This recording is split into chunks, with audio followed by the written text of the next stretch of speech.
Stefani dengan NIM 213304010220. Saya dari jurusan Akuntansi, Fakultas Ekonomi, Universitas Prima Indonesia. Di sini, saya ingin menyampaikan atau mempresentasikan materi dengan judul Analisis Sistem, Desain Sistem, dan Implementasi Sistem pada mata kuliah Sistem Informasi Akuntansi, dan dengan dosen pembimbing mata kuliah ini yaitu Bapak Hotwa Samosir. Kita akan masuk kepada topik yang pertama, yaitu definisi. Di sini saya akan menjelaskan tentang definisi data, informasi, elemen sistem, sistem informasi, dan juga seperti topik utama kita, yaitu definisi dari analisis sistem, desain sistem, dan implementasi sistem. Yang pertama ialah definisi data, ialah fakta dan atau angka yang relatif tidak berarti bagi para pemakai. Definisi dari informasi ialah data yang telah diproses atau data yang memiliki arti. Di sini, saya juga akan menerangkan tentang pengertian sistem. Sistem ialah sekelompok elemen yang terintegrasi dengan maksud yang sama untuk mencapai suatu tujuan. Elemen sistem ialah elemen yang membentuk sistem konvensional seperti data, manusia, dan juga prosedur, dan juga membentuk elemen sistem modern, yaitu data, manusia, prosedur, hardware, dan software. Sistem informasi ialah interaksi antara data, manusia, dan prosedur yang didukung oleh hardware dan software untuk memberikan penyelesaian akhir berupa informasi yang dapat dipakai untuk mengambil tindakan keputusan baik untuk jangka pendek, menengah, maupun panjang dalam suatu organisasi. Atau bisa juga disebut sebagai komponen-komponen yang saling berinteraksi untuk mengelola informasi yang ada dalam organisasi tersebut untuk mendukung kegiatan di organisasi tersebut. Organisasi dapat berarti suatu bisnis. Pengertian dari analisis sistem, desain sistem, dan implementasi sistem ialah proses yang dilakukan oleh seorang ataupun sekelompok untuk membuat atau mengotomasikan dan atau mengembangkan sistem informasi akuntansi. Sebutan yang dikenal oleh orang ialah Software Engineering Information System, Engineering System, Engineering Information System, dan Engineering Software Development. Selanjutnya, saya akan menjelaskan tentang sejarah pengembangan sistem. Pada awalnya, suatu sistem informasi tidak selalu dikaitkan dengan teknologi informasi. Seiring perkembangan teknologi dan kebutuhan akan peningkatan efektivitas dan efisiensi dalam menyediakan upaya langganan yang lebih baik pada pengguna atau pelanggan, maka dibuat suatu tata cara atau metode untuk membuat dan mengembangkan sistem informasi. Pada masa mendatang, sistem informasi akan semakin berkembang lagi. Perkembangan teknologi dan perubahan dunia usaha yang cepat membuat organisasi mengembangkan sistem informasi yang mampu beradaptasi cepat dengan persoalan tersebut. Sistem informasi tersebut juga harus diintegrasikan dengan bermacam-macam sistem yang lain agar efisien kerja semakin efisien. Ada beberapa alasan, yaitu yang pertama, kelemahan pada sistem lama. Sistem lama bisa karena sistem yang masih digunakan secara manual. Sistem lama menghasilkan ketidakkonsistenan informasi atas pengolahan data yang dilakukan. Yang kedua, meraih kesempatan atau opportunities. Peluang bisnis atau sistem lainnya yang menuntut syarat adanya sistem informasi yang sesuai. Tuntutan pengambilan keputusan yang cepat untuk mengambil profit opportunities atau keuntungan yang tersedia. Yang ketiga, instruksi-instruksi atau direktif tentang perubahan kebijakan yang ditetapkan oleh pemerintah atau rekan terkait. Dalam suatu organisasi bisnis, indikator-indikator yang membuat disebutkannya sistem lama harus diperbaiki, bahkan diganti. Semua itu dikarenakan adanya yang pertama, keluhan dari pelanggan. Yang kedua, pengiriman barang yang sering tertunda. Yang ketiga, pembayaran gaji yang terlambat. Yang keempat, laporan yang tidak tepat waktu, dan juga isi laporan yang sangat sering terdapat kesalahan di dalamnya. Tanggung jawab yang tidak jelas. Waktu kerja yang berlebihan. Selanjutnya, ketidakberesan kas. Selanjutnya, produktivitas tenaga kerja yang rendah. Banyak pekerja yang menganggur.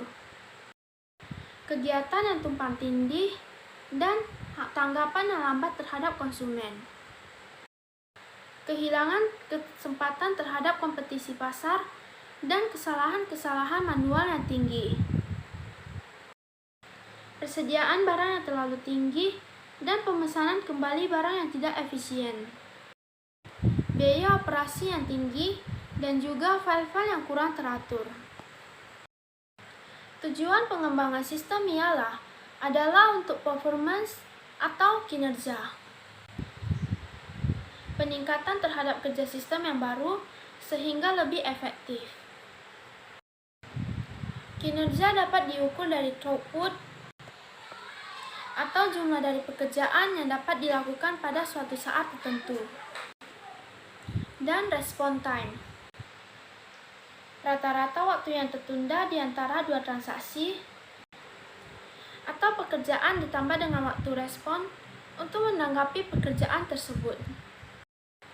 Information atau informasi. Peningkatan terhadap kualitas informasi yang disajikan. Economics atau ekonomi. Peningkatan terhadap manfaat-manfaat atau penurunan-penurunan atau keuntungan-keuntungan yang terjadi. Kontrol atau pengendalian. Peningkatan terhadap pengendalian untuk mendeteksi dan memperbaiki kesalahan-kesalahan atau kecurangan-kecurangan yang dan akan terjadi. Efisiensi, peningkatan terhadap efisiensi operasi.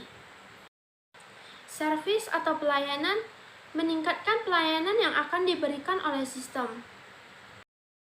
Suatu set aktivitas, metode, praktik terbaik, siap dikirimkan, dan peralatan terotomisasi yang digunakan oleh stakeholder untuk mengembangkan dan memelihara sistem informasi yang dikembangkan oleh perangkat lunak. Biasanya, pengembangan sistem dilakukan apabila sistem yang sudah lama tidak bisa lagi mengimbangi atau memadai kebutuhan yang dibutuhkan oleh perusahaan. Sehingga, terdapat beberapa pendapat tentang definisi pengembangan sistem.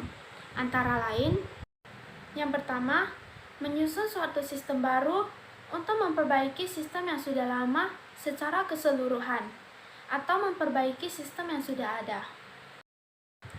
Yang kedua, suatu proses pengaplikasian sistem informasi untuk mencapai suatu tujuan tertentu, atau menyelesaikan masalah. Yang ketiga, memilih suatu masalah yang kompleks untuk dibagi menjadi beberapa bagian kecil yang dapat diolah. Pengembangan sistem dapat berarti menyusun suatu sistem yang baru untuk menggantikan sistem yang lama secara keseluruhan atau memperbaiki sistem yang sudah ada.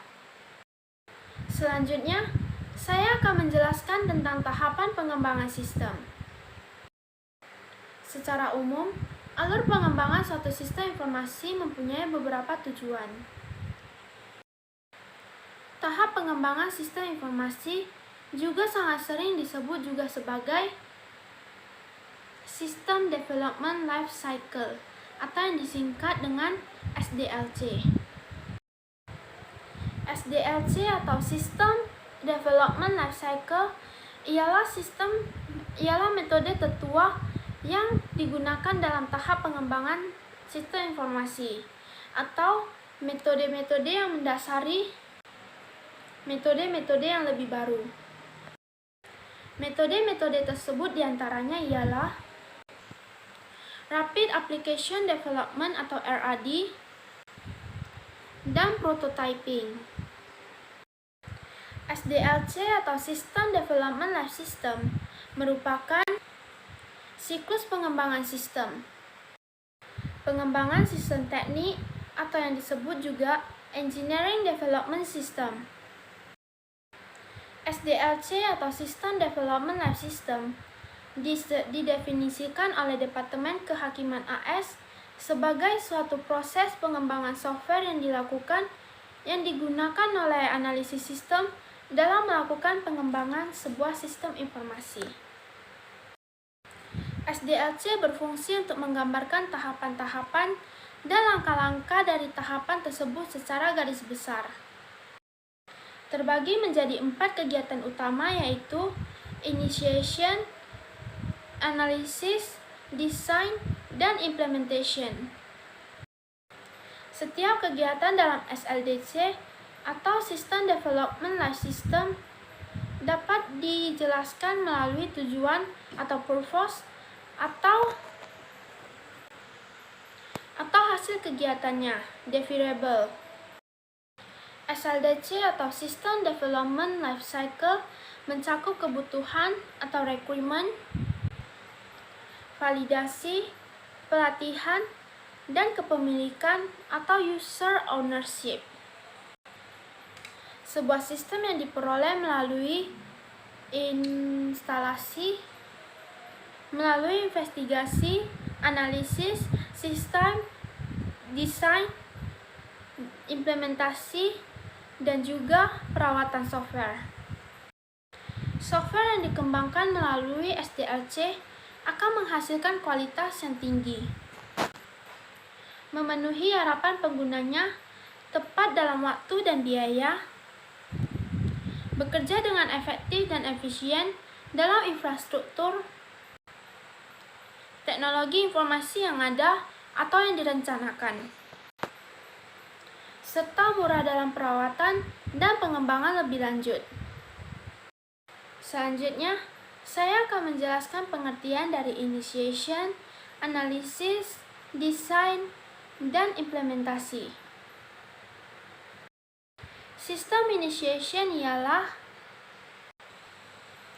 perencanaan awal untuk sebuah proyek guna mendefinisikan lingkup dan tujuan, jadwal dan anggaran bisnis awal yang diperlukan untuk memecahkan masalah atau kesempatan yang direpresentasikan oleh proyek.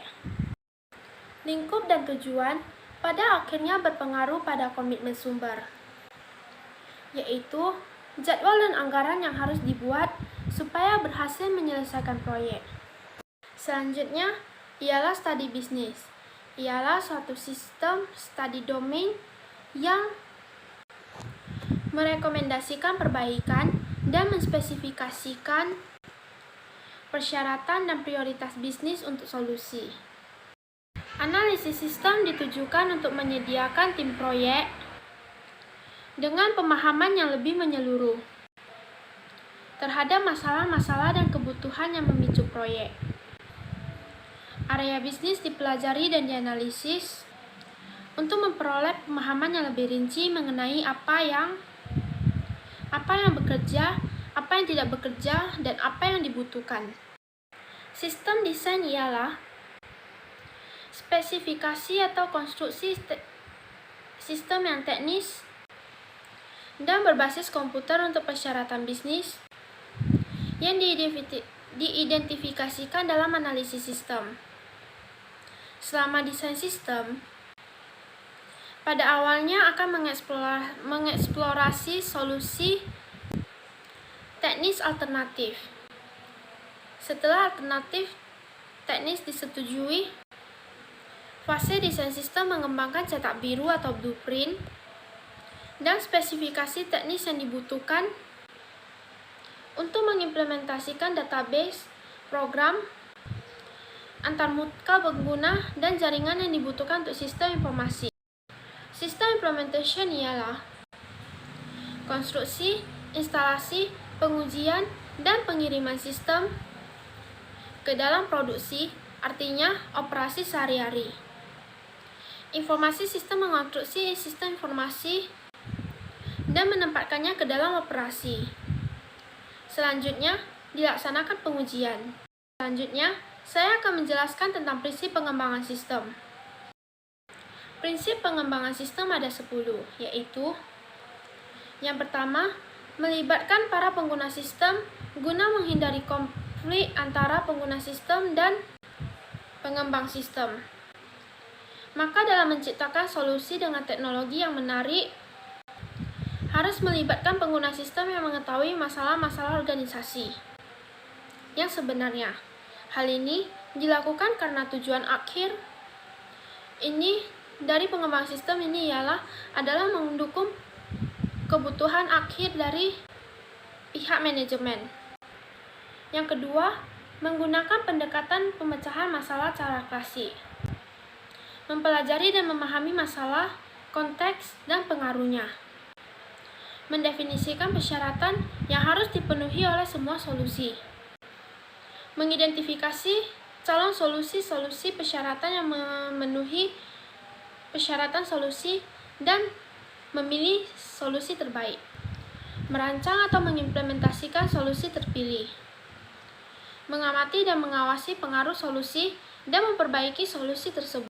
Yang ketiga, bentuk fase dan fase-fase yang dapat dibentuk dalam pengembangan sistem adalah definisi dari lingkup, analisis masalah, analisis persyaratan, desain logis, analisis keputusan, desain fisik dan integrasi, konstruksi dan pengujian, serta instalasi dan pengujian.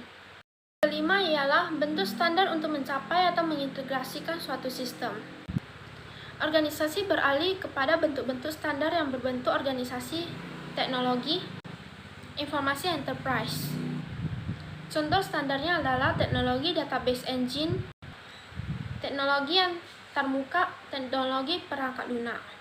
Yang keenam, kelola proses dan proyek manajemen proses adalah aktivitas terus-menerus yang mendokumentasikan, mengajarkan, mengawasi penggunaan, dan memperbaiki metodologi yang dipilih oleh organisasi untuk pengembangan sistem.